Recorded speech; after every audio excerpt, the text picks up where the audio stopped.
შორენა პურიჭამიაშვილის ოჯახს სოციალურ შემწეობა შეუჩერდა. ბენეფიციარისთვის მიზეზი ბუნდოვანია. ქალბატონის განცხადებით, ოჯახის ფინანსური მდგომარეობა არაფრით გაუმჯობესებულა, თუმცა ბოლო შემწეობის შედეგად მას მაღალი ქულები მიანიჭეს. ამ ეტაპზე პურიჭამიაშვილების ოჯახი სოციალური აგენტის ახალდასკვნას ელოდება. თებერვლამდე მაქვს შეწყვეტილი, რომ წინაწინ რომ აქვს აღებული, მაგრამ ქულების გამო შეწყდა ეს ისა, რომ მარტში რა ვიცი, მომივა არ მომივა, გაურკვეველია. ანუ ეხლა ელოდები ქულებს ველოდები ახლა.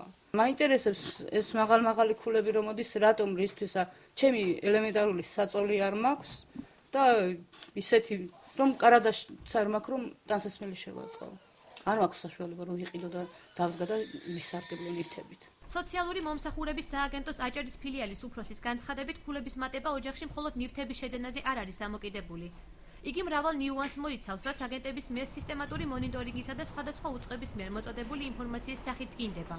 ფიქსირდება სხვადასხვა ქულა, ეს რამდენადმე იმასთან არის დამოკიდებული, არა მარტო იმასთან, რომ ქონებრივად მატერიალურად რა ნივთები დევს იქ, არამედ ოჯახის წევრების ასაკის ცვლილებასთან იქ შეიძლება იყოს ერთ შემთხვევაში შეზღუდული შესაძლებლობის სტატუსის მქონე, მეორე შემთხვევაში არ იყოს. ხელმეორედ გადამოწმების საფუძველი შეიძლება გახდეს ჩვენს მიერ მოპოვებული ინფორმაცია, რომელიც შეიძლება ჩვენ პირდაპირ რეჟიმში მივიღოთ საზღვაო რეესტრიდან, საზღვისას დეპარტამენტიდან, ფინანსთა სამინისტროდან. ამ ეტაპზე სოციალური შემწეობა აჭარაში 700 ბენეფიციარს შეუწყდა.